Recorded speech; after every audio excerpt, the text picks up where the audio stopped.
उत्तर प्रदेश के एक बेहद छोटे से गांव की ये बात है। आज से करीब 12-13 साल पहले की।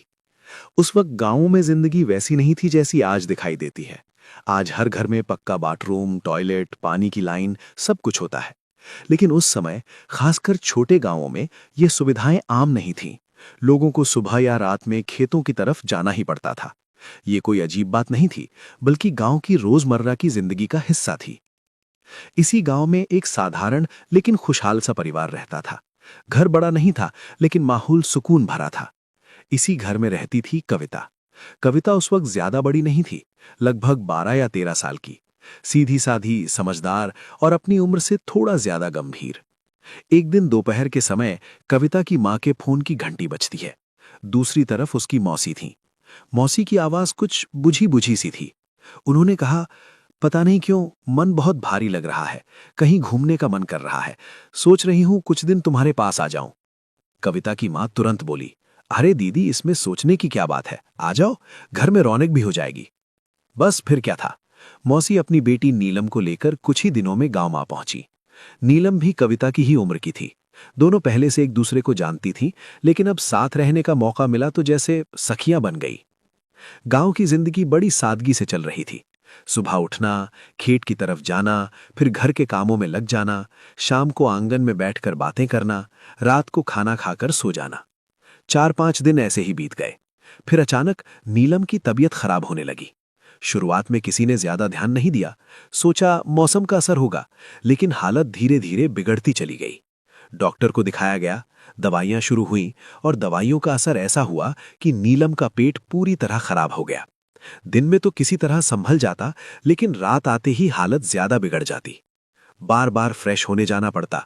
और जैसा कि गांव में घर के अंदर टॉयलेट नहीं था, इसलिए रात में भी खेत की तरफ जाना ही एकमात्र रास्ता था। नीलम अकेले जाने से डरती थी, इसलिए कविता हर बार उसके साथ जाती। दोनों बहनें बातें करती हुई जाती और जल्दी जल्दी वापस आ जाती। लेकिन उस रात सब कुछ बदल गया। उस दिन रात करीब 9:30 या 10 बजे का समय था।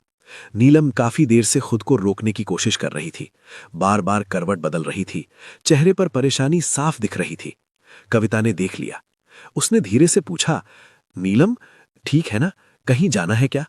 नीलम ने हिचकिचाते हुए कहा, हाँ, जाना पड़ेगा। कविता बिना कुछ सोचे उठ खड़ी हुई। चल, मैं साथ चलती हूं। घर में मां और मौसी को बता दिया गया। उन्होंने भले ही बाहर से हिम्मत दिखाई, लेकिन दिल के अंदर डर तो था ही। 2 छोटी बच्चियां, रात का वक्त, खेत की तरफ जाना। फिर भी उन्होंने जाने दिया। कविता और नीलम बातें करती हुई खेत की तरफ निकल पड़ी। खेतों के पास पहुंचते ही कविता सड़क किनारे रुक गई और नीलम अंदर की तरफ चली गई। कविता यूं ही इधर उधर देखने लगी और तभी उसकी नजर सड़क के उस पार बने एक पुराने खंडहर पर पड़ी। वो खंडहर गांव में सबने देखा था, दिन में भी, शाम को भी, लेकिन रात में उसकी मौजूदगी ही अलग महसूस होती थी। उस रात चांदनी थी, पूरा अंधेरा नहीं था, सब कुछ साफ साफ दिखाई दे रहा था। अचानक कविता को लगा जैसे खंडहर के अंदर कुछ हिला हो। उसने ध्यान से देखा और तभी वो जम सी गई। खंडहर के अंदर से कोई बाहर निकल रहा था, लंगड़ाते हुए। कविता का दिल जोर से धड़कने लगा, लेकिन अगले ही पल उसने राहत की सांस ली। अरे, ये तो मामा जी हैं। गांव में एक ही व्यक्ति ऐसा था जो लंगड़ा कर चलता था, और उनके कपड़े भी अलग ही होते थे, पुराने स्टाइल के कुर्ता पायजामा। कविता को पूरा यकीन हो गया। उसने आवाज लगाई, मामा जी रुकिए। नीलम को भी आवाज दी, जल्दी आजा, मामा जी मिल गए हैं, साथ में घर चलेंगे। मामा जी रुक तो गए, लेकिन उन्होंने पलटकर नहीं देखा, बस खड़े रहे। नीलम भी आ गई। अब दोनों बहनें सड़क पार करके मामा जी के पास पहुंचने ही वाली थीं, और तभी कविता ने जो देखा वो उसे जिंदगी भर नहीं भूल पाई। और तभी कविता को कुछ अजीब सा महसूस हुआ। जिस इंसान को वो अब तक मामा जी समझ रही थी, उसका चलने का तरीका अचानक बदल गया था। जो आदमी सालों से लंगड़ा कर चलता आया था, वो अब बिल्कुल सीधा चल रहा था। न कोई लड़खड़ाहट, न कोई कमजोरी। कविता के मुंह से अपने आप निकल गया, मामा जी, आपका पैर ठीक हो गया क्या? उस आवाज में हैरानी भी थी और थोड़ी राहत भी, लेकिन सामने से कोई जवाब नहीं आया। वो आदमी बिना पीछे देखे चलने लगा और हर कदम के साथ उसकी चाल तेज होती चली गई। पहले तेज चलना, फिर लगभग दौड़ने जैसा। अब कविता और नीलम दोनों के कदम अपने आप रुक गए। दिल की धड़कन तेज हो चुकी थी। नीलम ने डरते हुए कहा, ये बात क्यों नहीं कर रहे? कविता को भी कुछ ठीक नहीं लग रहा था। उसने फिर आवाज दी, मामा जी रुकिए ना। लेकिन सामने वाला जैसे सुन ही नहीं रहा था। इसी दौरान सड़क के किनारे बैठे कुत्ते अचानक भौंकने लगे। एक दो नहीं, पूरा झुंड। उनकी आवाज में गुस्सा नहीं था, डर था। कुत्ते उस आदमी की तरफ नहीं बल्कि उससे दूरी बनाते हुए भौंक रहे थे। अब वो आदमी और तेज दौड़ने लगा, इतना तेज कि कविता और नीलम को भी उसके पीछे भागना पड़ा। मामा जी रुकिए, कुत्ते काट लेंगे। लेकिन वो रुका नहीं। अब दोनों लड़कियों के दिमाग में एक ही सवाल घूम रहा था, जो आदमी जिंदगी भर ठीक से चल नहीं पाया, वो आज इतनी तेजी से कैसे भाग रहा है? और तभी वे उस जगह के पास पहुंच गए। वही काला घना पेड़, जिसके पास से गुजरते वक्त हमेशा शरीर में सिहरन दौड़ जाती थी, जिसके बारे में घर के बड़े कभी कुछ नहीं बताते थे। जैसे ही वो आदमी उस पेड़ के पास पहुंचा, अचानक हवा चलने लगी, तेज, बहुत तेज। लेकिन हवा जितनी तेज थी, पेड़ उससे कहीं ज्यादा जोर से हिल रहा था, मानो कोई उसे झकझोर रहा हो। कविता के पैर वहीं जम गए। नीलम भी डर के मारे रुक गई। अब वो आदमी भी रुका। धीरे धीरे उसने पलटकर उनकी तरफ देखा, और उसी पल दोनों बहनों की चीख गले में अटक गई। उसका रंग वो रंग नहीं था जो मामा जी का था। चेहरा अंधेरे में और भी काला दिख रहा था, और उसकी आंखें पूरी तरह सफेद, ऐसी सफेद जैसे अंधेरे में जलती हुई लाइटें हों। उसकी नजरें सीधे उन पर टिकी थीं। हवा में अजीब सी गंध फैल गई। पेड़ की पत्तियां चीखने जैसी आवाज करने लगी। कविता और नीलम का दिमाग सुन्न हो चुका था। न भाग पा रही थीं, न आवाज निकाल पा रही थीं।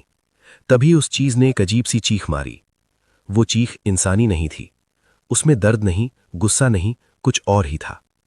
उस एक चीख से सारे कुत्ते ऐसे भागे जैसे किसी ने उनकी जान निकाल ली हो, दुम दबाकर अंधेरे में गायब। और फिर वो चीज पेड़ की तरफ मुड़ी। जिस तरह वो पेड़ पर चढ़ी, वो इंसान नहीं हो सकता था। दीवारों से चिपकने वाली छिपकली की तरह तेजी से ऊपर चढ़ते चढ़ते उसके कपड़े फटने लगे। कुर्ता पाजामा सब नीचे गिरते चले गए। कुछ ही सेकंड में वो उस घने पेड़ के अंदर ऐसे गायब हो गई जैसे कभी वहां थी ही नहीं। पूरा इलाका अचानक शांत हो गया। हवा रुक गई, पेड़ स्थिर हो गया। अब कविता और नीलम को जैसे होश आया, और दोनों एक साथ चीख पड़ी। बिना पीछे देखे, बिना रुके, जान बचाकर घर की तरफ भागी। कांपते पैर, आंसुओं से भरी आंखें, गिरती पड़ती किसी तरह घर के दरवाजे तक पहुंची। मां और मौसी बाहर ही बैठी थीं। दोनों बच्चियों की हालत देखकर घबरा गईं। क्या हुआ? ऐसे क्यों भाग रही हो? अंदर जाकर जब पूरी बात सुनी गई तो घर में सन्नाटा छा गया। बिना देर किए सब मामा जी के घर पहुंचे, और वहां जो देखा उसने सबके रोंगटे खड़े कर दिए। मामा जी बिस्तर पर पड़े थे, तेज बुखार में तप रहे थे। डॉक्टर की बोतल लगी हुई थी, सुबह से उठे ही नहीं थे। घर वालों ने साफ कहा, आज मामा जी बिस्तर से नीचे उतरे ही नहीं। अब डर सिर्फ बच्चियों में नहीं था, मां और मौसी भी कांप रही थीं। जब उन्हें सारी बात बताई गई तो मामा जी ने गहरी सांस ली और बोले, तुम लोगों को बताया था ना, उस काले पेड़ के पास मत जाया करो। वो कोई इंसान नहीं है, वो छलावा है। कभी किसी की शक्ल लेता है, कभी किसी की चाल। अकेले बच्चों को देखकर उनका भरोसा जीतकर अपने पास बुलाता है। उस रात के बाद कविता और नीलम ने कभी उस रास्ते से रात में जाना बंद कर दिया। आज भी वो पेड़ वहीं है, लेकिन लोग सूरज ढलने के बाद उस तरफ मुड़कर भी नहीं देखते। ये पूरी घटना मुझे कविता की एक रिश्तेदार ने इंस्टाग्राम पर लिखकर भेजी थी। मैंने सोचा आप तक पहुंचाना जरूरी है, क्योंकि कुछ चीजें कहानियां नहीं होती, चेतावनी होती है। अगर आपको ये कहानी पसंद आई हो तो वीडियो को लाइक जरूर करें, चैनल को सब्सक्राइब करें और बेल आइकन को ऑल पर सेट कर लें।